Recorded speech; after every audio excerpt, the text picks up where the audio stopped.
Pass இன்னைக்கு good bad ugly பற்றி தான் பேச போகிறோம். இப்போ நீங்கள் பேட்டை பார்த்தீங்கன்னு வச்சுக்கோங்களேன். பேட்டை வந்துட்டு பேட்டையும் ஒரு ஃபேன் பாய் சம்பவம் தான், விக்ரமும் ஒரு ஃபேன் பாய் சம்பவம் தான். ஆனால் பேட்டையும் விக்ரமும் ஏன் வந்துட்டு ஒரு ஒரு பயங்கரமான ஒரு கலெக்ஷன் ஆச்சு, பயங்கரமான ஒரு மாஸ் எலமெண்ட் மூவி ஆச்சுன்னா, கதை கொஞ்சம் ஸ்ட்ராங்காக இருக்கும். அந்த கதையில் நான் வந்துட்டு என்னோட தலைவரை நான் இப்படிலாம் பார்த்தேன் வச்சேன் அப்படின்ட்டு அவங்க வந்துட்டு ஒரு இது பண்ணி எடுத்துருப்பானுங்க. நம்ம ஆளுக்கு அந்த டைரக்ஷன் ஸ்கில் இன்னும் இல்லை.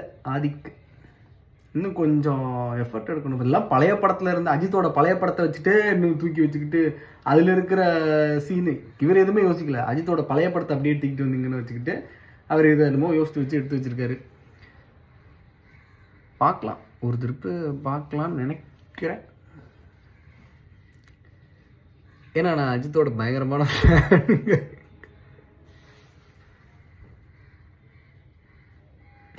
ரெட்ரோ சாங் யூஸ் பண்ணலாம். Retro song full and full retro song, ஒரு 3-4 ரெட்ரோ சாங் யூஸ் பண்ணியிருக்கான், ஃபுல்லாக யூஸ் பண்ணியிருக்கான். இவன் வந்துட்டு மார்க் அண்ட் டீயில் வந்துட்டு அந்த மார்க் அண்ட் டீ வந்துட்டு டயலாக் டெலிவரிங்க, எஸ்ஜி சூரியோட டயலாக் டெலிவரியால தான் அந்த படம் பீக்கில் போச்சு. பட் இதில் வந்துட்டு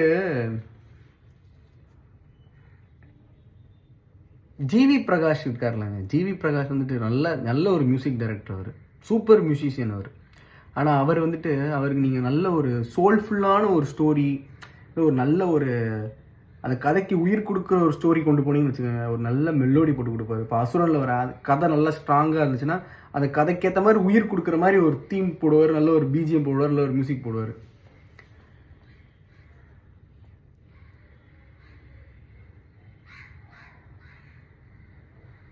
த்ரீஷா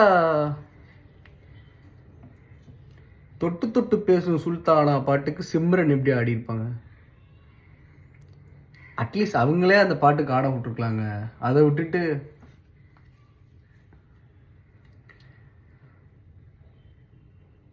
மற்றபடி நானும் என் ஃப்ரெண்டு படம் முடிஞ்சளவு வெற்றி வெற்றி அப்படின்ட்டு இது வந்துட்டு 1-2 பேர் வெற்றி சார் அப்படியே மெயின்டைன் பண்ணி போயிட்டு இருக்கலாம் அப்படின்ட்டு வந்துட்டோம்.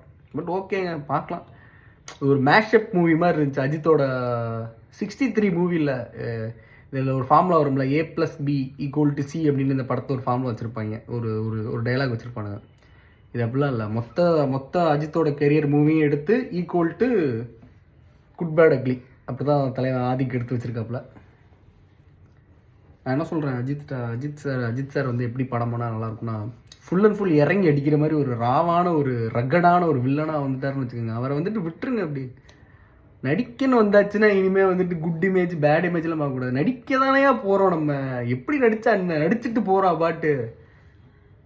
இப்போ என்ன ரகுவரன்லாம் யாரும் வில்லனாக தான் பார்த்துட்டு இருக்காங்களா? அவர் கொண்டாட தானே செய்கிறாங்க. இன்னும் இந்த மாதிரி நம்மளும் இன்னும் கொஞ்சம் நிறைய படம் பண்ணலாம். என்ன நம்மால் ஒரு முடிவில் இருந்தால் டைரக்டர் வந்துட்டு என்னத்தை சொல்லி ஏமாத்துறாங்க என்னன்னு தெரில.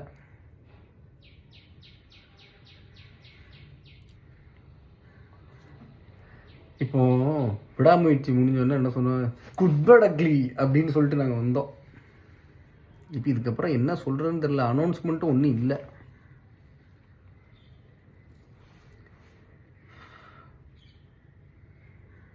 ஓகே, படம் பார்க்கலாம், நல்லா இருக்குங்க, ஒரு தடவை பார்க்கலாம்.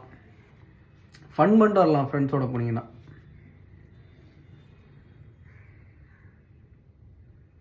பாய்.